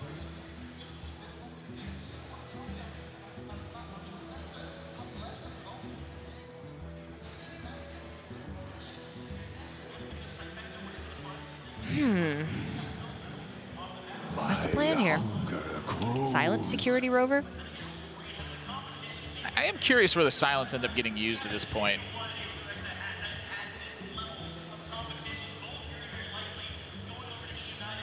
This looks like the strongest thing. You Hellfire, you suck the 2/3, and then you just hit for 4 and play something.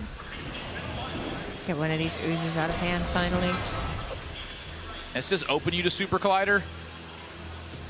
It does. So probably that one, and then follow up. Now you still have 2 oozes to fight 2 Super Colliders. I mean, Monsanto's game plan has still just been like to pressure and then have a check for what's going on the other side.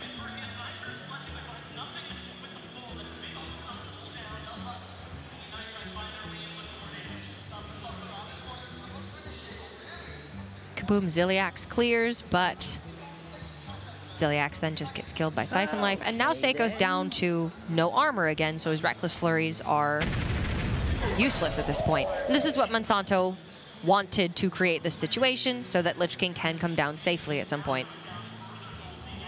Yeah, it is a pretty interesting, you know, circumstance that you kind of look at the difference in being aggressive and then the counter check pressure line that Monsanto's applied here. And he is stranding a lot of cards in Seiko's hand. You know, Seiko's felt like he hasn't had time to play Baku. The Reckless Flurries are stuck there until he finds more armor. He has effectively gassed him out, even though he's got plenty of cards left. You know, part of it for Monsanto is that he does have more guesswork to do this way. Well, then for Seiko, it's still working. It is. For Seiko, then, I think you need to think back on, was Dr. Boom the play? Has it been helpful enough, or did Seiko need the armor? It's starting to look like he needed the armor, but that's results-oriented. He's had some really good hero powers that have done a lot of work. The Geist made it really hard on Seiko because you just don't have really the gas that's there. You know, maybe he would have gotten 2 extra Reckless Flurries out of this somewhere, but I think overall he's pretty pigeonholed into taking a line like this. And, you know, probably just needed good outcomes to happen from Dr. Boom, I think. Plus, you do get refunded some armor. It's not a total sink, but you're not exactly happy about it. It's a 1 in 5 at minimum, but it can come up more often than that. You know, something I did just realize I failed to mention in this matchup is if Monsanto had pressured early with the Mountain Giants, it's possible he just runs into Faceless Manipulator too. You know, there are 2 of them. So Faceless can play the you know, a similar role of being able to just answer Mountain Giant. Seiko just takes 8 damage and just hits right back. Or, you know, even worse than that, cubes his own thing and then finds a way to kill your Mountain Giant afterwards. Like, that actually is a very real effect that just occurred to me. Because I was like, what is Seiko missing this game? He hasn't really... I was like, he hasn't drawn Faceless Manipulator. Another card that he's not found yet, either Dynamatic. Those are really good at this point. Deal 5 damage, rush in a 3/4. Would have killed the Lich King right by itself. My hunger grows. Azalina Soul Thief as well. At any point in time, could just take Monsanto's hand. Yeah, Monsanto really wants to hold on to the Death and Decay here. Seems important. 3 damage is pretty much the same as 5 damage. Lich King was going to die either way here. Yeah, and so now for Monsanto, it's like, you just really don't want to see that armor come up again. Well, that's the weak one. Yeah, but this hand is really weak too. You're down to Not got a lot left. I mean, there is a world where Monsanto just Siphon Life's the face, turn after turn after turn. I don't think that gets him there, though. There's still another Matriarch in deck for Seiko. This curse has become our greatest. I think it's going to be close. Is there another Stonehill as well? I don't think there's another Stonehill. Okay. But I do think it's going to be close. Like, finally the Baku turn has happened. It's just checked again. But that is 6 more damage that Monsanto secures if he wants to go that route. Yeah, I think he's got time to answer the pressure. You know, it's not super significant damage that's raining in just yet.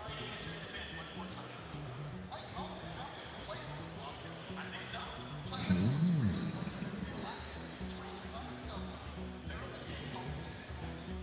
15 damage. Max this turn. Seiko at 21. Yeah, you keep full steam ahead, I think.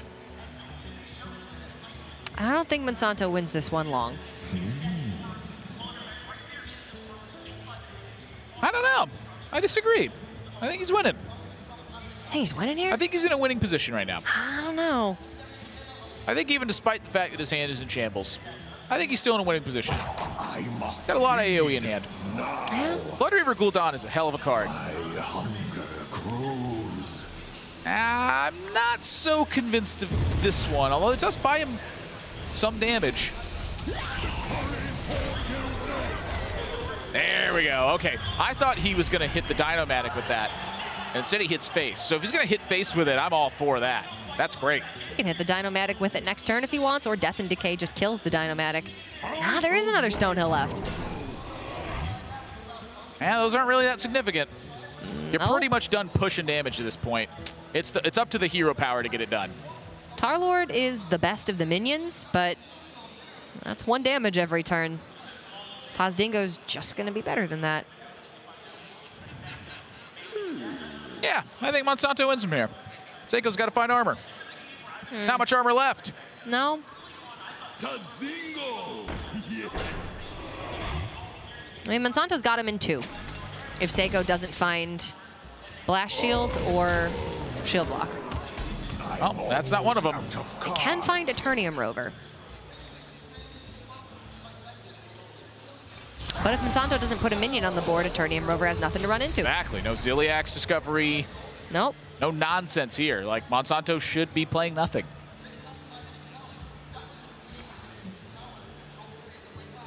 Eternium Rover, but there's no way to damage it. All right. Didn't look like Monsanto was all that much farther ahead than Seiko, but Grind him out. 15 damage came out of nowhere real fast. And then he just needed the remaining 6 to close it out, which was a hero power over 2 turns. That was a very close game.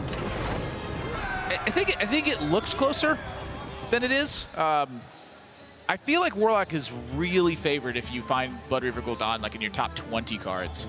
Yeah, the Skulking Geist was very important there as well. Yeah, Geist is an important card just because it rips away value from the Warrior player. I think that a lot of focus is on the Shield Slams being gone, but I think a lot of it is just the late game stuff. You know, Warrior has, eventually the mechs become very powerful. When you don't have the Omega mechanic to, you know, fuel 3 mechs to hand for 1 mana, that is a massive detriment to the amount of resources you have. And that's really how Seiko lost the game. He ran out of impactful resources at some point. Say Skulking Geist comes down on turn 11 that game, and Seiko has the chance to play 1 Omega Assembly to get 3 random minions. I think that game looks a lot different. 3 minions is a lot of minions. 3 minions would have very significantly shifted that matchup on average. Yeah. Could have been the 3 worst mechs in the game, but on average, you're going to hit something that's pretty good there.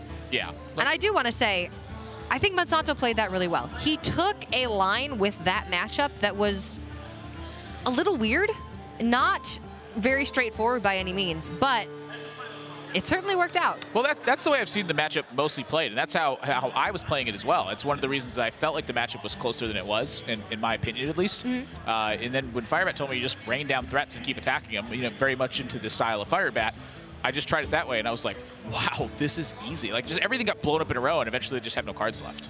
Games certainly end a lot faster. If the minions are checked, well, you know, that's game. That's just how it goes sometimes. Monsanto is going to go up to a 2-1 lead here, however.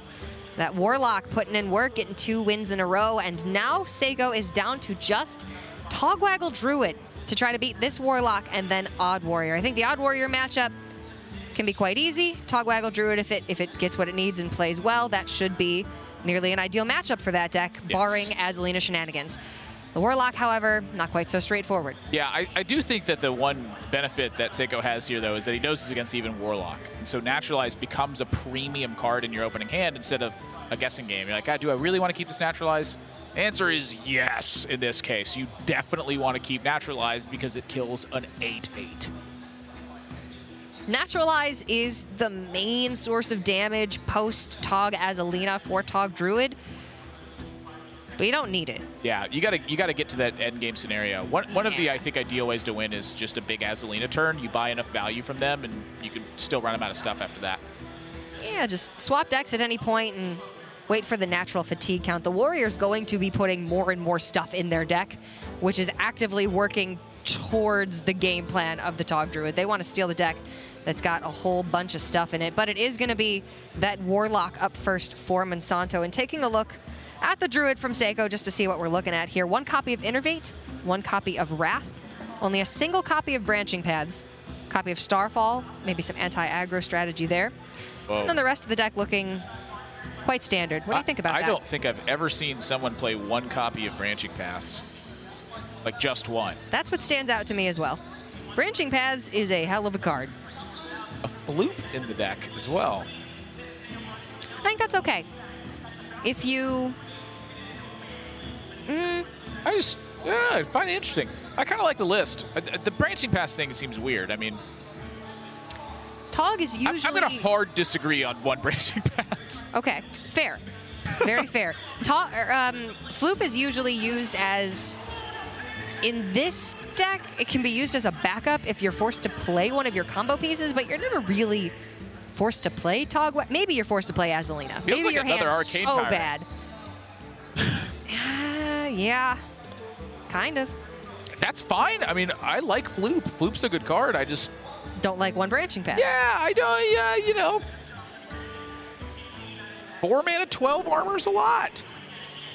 Well, we'll see. Seiko's got a good matchup if he can win this game here against the Warlock. He's going into the Odd Warrior then.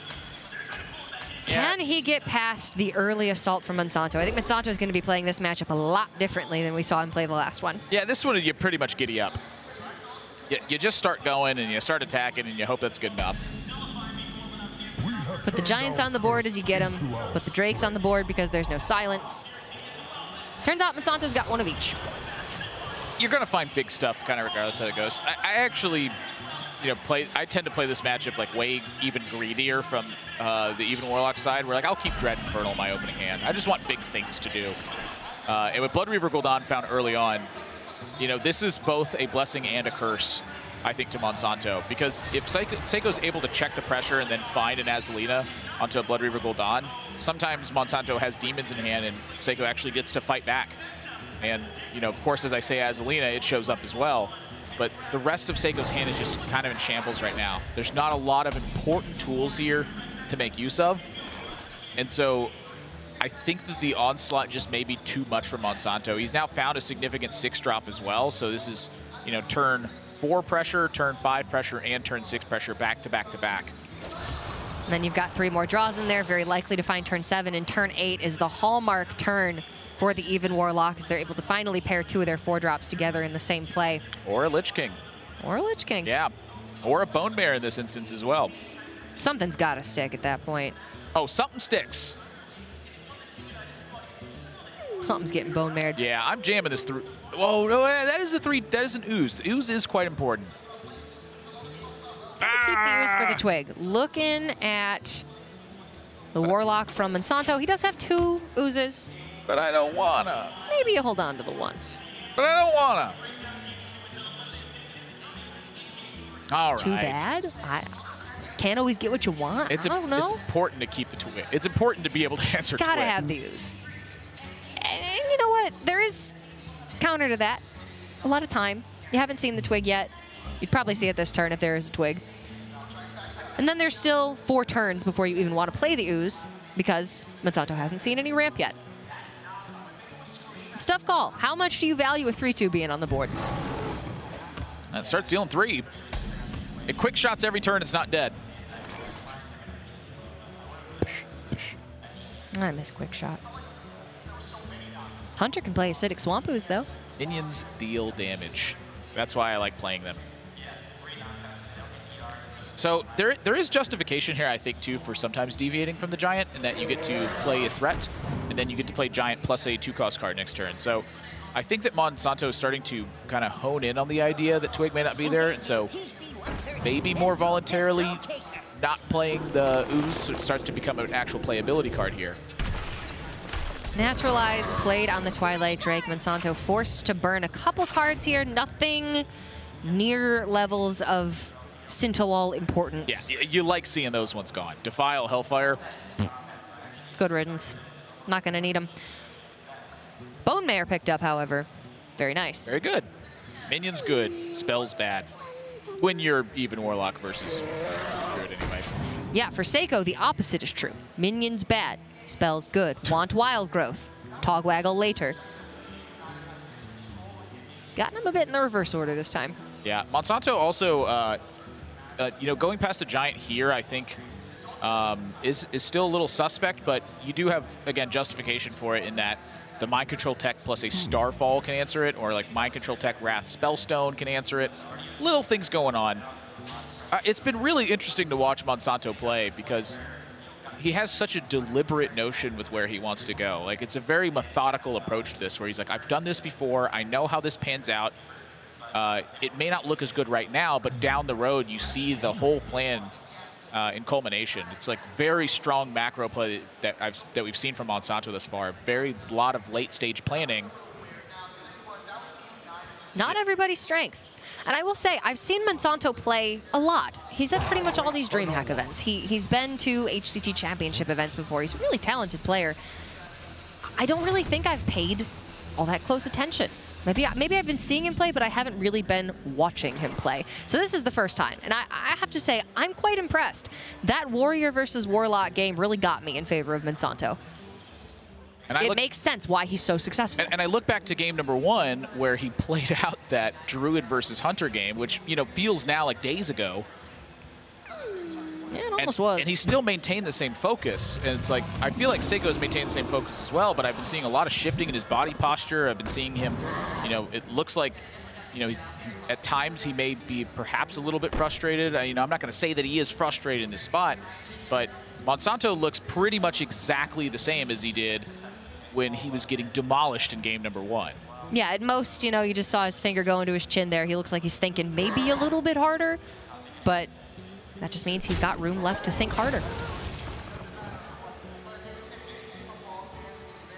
Nourish picked up at a really necessary time for Seiko here. As maybe getting to the too little too late point. There's one Naturalize left in the deck. And no Skulking Geist yet from Monsanto to disrupt that, so at least Seiko has that as an out. I mean, the Nourish is still an incredibly vital draw. You see Seiko there shaking his head. He's not happy.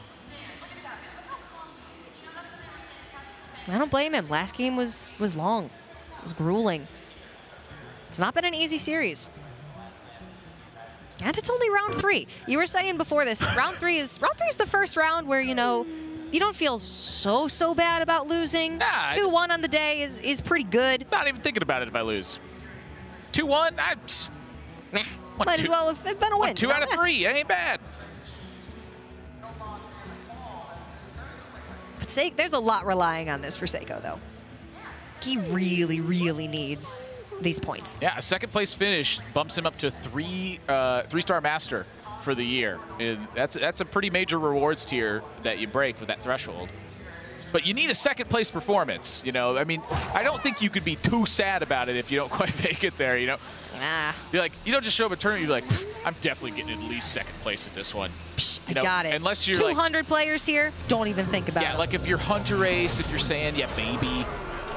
Only because you've done it like half a dozen times before. Talking about results-oriented stuff, so you know it feels like it fits right now to go ahead and throw that one in there. Yep.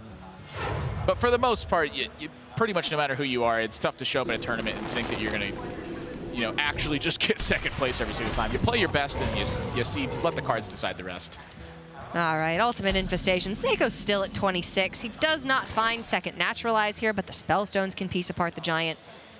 From that point, we're looking at win condition. This is not Malagos throw a bunch of burn at your face, win the game easily. It's going to require a Twig to activate or a Dream Petal Florist onto either the Azulina or the Togwaggle, and it's going to require a full hand from Monsanto to not be able to throw that deck back. Yeah, and you pretty much still got to blow up all their stuff in the meantime, and that's really the hard thing to do.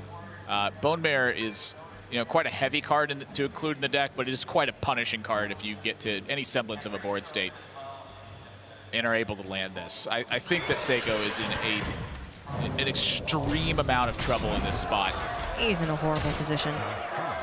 There's the Florist gone, which means... I don't even necessarily think that's really of much consequence.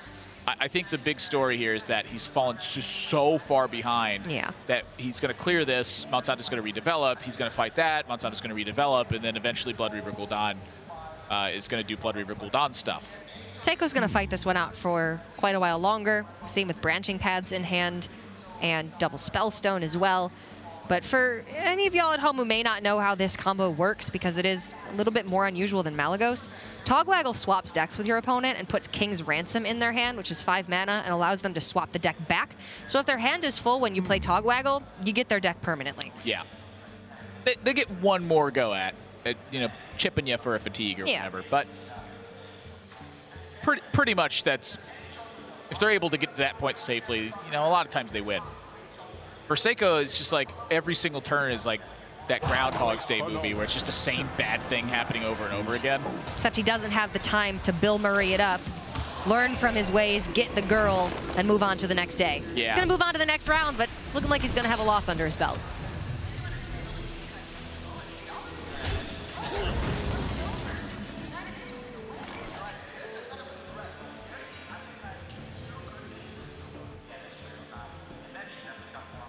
How do you like dealing 8 damage? Oh, I like dealing 8 damage. All right. I recommend Mossy Horror for that.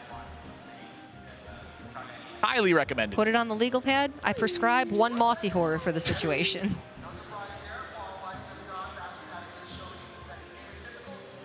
I like getting big stuff on board too, though. And bumping up those spell stones, that's kind of nice. Yeah, I think I like dealing 8 damage more. Monsanto's seen 1 Naturalize, 1 Spellstone. So second Naturalize is the only way to get through the Giant if you put up that Mossy Horror and you taunt it up. Or Spellstone plus Swipe. That's a big expenditure. Ah, perhaps there's a way to develop and to deal 8 damage. Think. So the idea I think that he was looking at there was Spellbreaker and then the Spellstone. I think he's still going to do it. I don't really know. It's time's starting to run out. Yeah, punch him.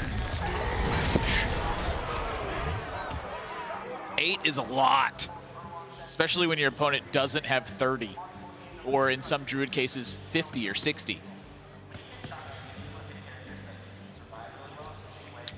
Mossy Horror is the better card against Spreading Plague. That may be why Monsanto was looking for a line that didn't involve Mossy Horror, because potentially Spreading Plague comes out, you Mossy, you push for lethal at that point. But 8 damage right now is just... Yeah, it's still there. It's just good. It's just good.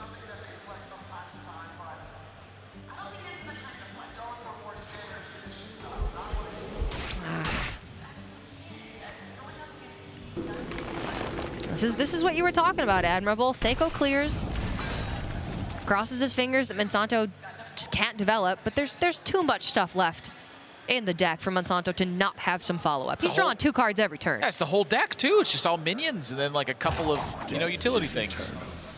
My turn. Just big power turns. That's one of the reasons I love this deck. It just feels like I'm doing something very powerful every turn. I'm never doing something, like, disgustingly overpowered, but I'm always doing something powerful. It I like minimizes the risk of ever having to take a turn off. Oh. Wow, that is a massive one. Monsanto gets to play Giant here, and he gets to play Dread Infernal, and he gets to trade off his minion to kill this off. And that is a lot of stuff that just happened. And Seiko used pretty much the rest of his removal to get this done.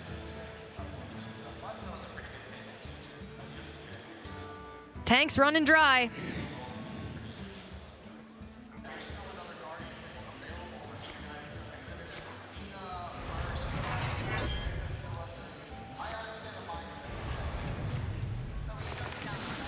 Yep. Your soul is in my hands. I think this was about the right timing for Azalina. A bit unfortunate that the Togwaggle, I think, got drawn at this point. So there was still maybe that little bit of a hope that you could deliver some fatigue damage here. But maybe you can kill all the rest of their stuff. It's just that the Gul'dan is such a massive swing. You know, the fact that Monsanto has no AoE in hand when this gets stolen, so much harder for Seiko to actually fight back against multiple minions hitting the board at once. You know, I'm not seeing a way that Seiko kills everything. you're hoping that you find Hellfire and Defile and you're able to piece something together after they Gul'dan and you find a bit of a stalemate scenario. Monsanto burned a Hellfire and a Defile earlier. Yeah. Only one of each left.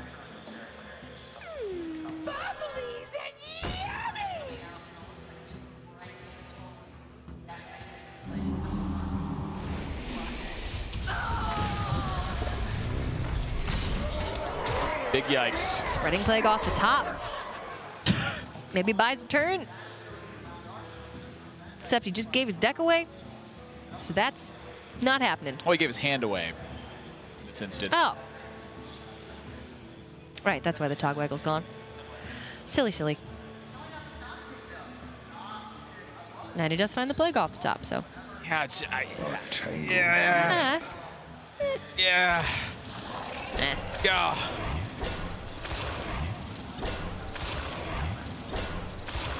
So much other stuff on the board. Yeah. It's making me sad. Playing the combo pieces separate from themselves with this Togwaggle Druid deck often does not end well. I think the Azalina timing was still great. I mean, this is the way that you have a chance in it. I agree. Small chance, though. That's unfortunate. You know, it's when you Azalina your opponent, if you're ahead on tempo, great. Now you have the exact same resources they do, and you're the one driving that pace. You flip that around, and your opponent's driving that pace. Like, it's just, This is a particularly hard matchup to be ahead on tempo going into that turn, though. It's really difficult. But without the Dream Petal Florist, without the Twig, and with the inability to fill Monsanto's hand before playing Togwaggle, there's no way to execute the combo. There's no naturalizes post Togwaggle to, you know, really make that fatigue speed up. Plus, Monsanto's just tapping every turn, so Seiko simply has more cards in his deck now than Monsanto does. Yeah, and that's a real consideration at this point, too, you know, and that's why the Blood Reaper Gul'dan is just such a compounding issue. You get to a point where you go, I guess I don't need any more cards. I just have enough stuff that's lived for turn after turn. I mean, you know, this Mountain Giant's been here for 2 attacks now. So Infernal is sticking around. You know, the stuff isn't going away. At no point in this game was Seiko's win condition ever going to be Togwaggle and perma-swap decks. It's pretty rare. Just wasn't going to happen. Yeah. Which then leads me to the point of, you know, you were quite worried about this deck going into this series. Is it not just better to bring a Mally Druid? Well, it's not, you know, even Warlock is not really the matchup you're looking for. No, it's a matchup you're going to find a lot, though, I feel. It feel like you're trying to take advantage of particular types of things, and it's this style of aggression that's the problem for Seiko. You know, like the Togwaggle Druid's meant to be that catch to their, you know, one of their decks that it's going to just be a long, grindy control thing, and instead you go, haha, swap decks. It is fun. Yeah, you're not really I'll swapping. give it that. You're not swapping decks with the old, you know, play some 8/8s and some 6/6s and attack game plan. No time.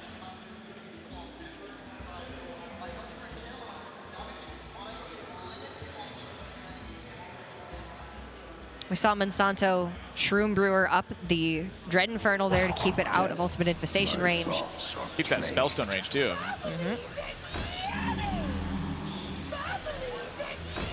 Seiko just trying to stay alive, but how can he ever flip this board state? If he can, Monsanto's not got a whole lot left. So if he finds a Spreading Plague into the Blood Reaver Gul'dan turn, does that ever give him time? Like, you know, Monsanto, it's getting to the point where he, you know, it was looking like maybe he should just play Blood Reaver Gul'dan, but now he's got a Lich King as well. And is this just lethal?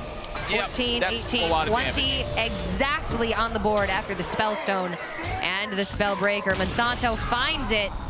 I was not even looking at that. Just kill all their stuff and then do, you know, kind of do what you want at that point. Monsanto, though, quick counting. A long 4-game set, but Monsanto does take the win there. Seiko going to go to a 2-1 record in 3 rounds of Swiss. Monsanto with that 3-0 perfect score. A couple other players with that 3-0. We've got Gallon, Killing All Day, Bloody Face, Scintilal, and then Muzzy just defeated Tars in what was intended to be the second match on the stream for this round, but of course that first one went quite long. The second one finished before the first one even finished.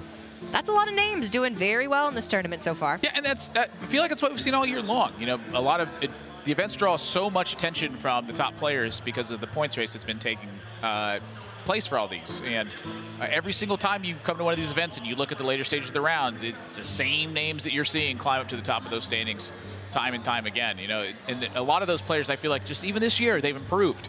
Like noticeable improvement from my perspective. So not really much of a surprise, I say, to see those names continue to dominate as we move into this last event where points are concerned for this season overall. A lot of players have a lot riding on it, and we're just in round 3, and there's 6 rounds left to play before we cut that top 16.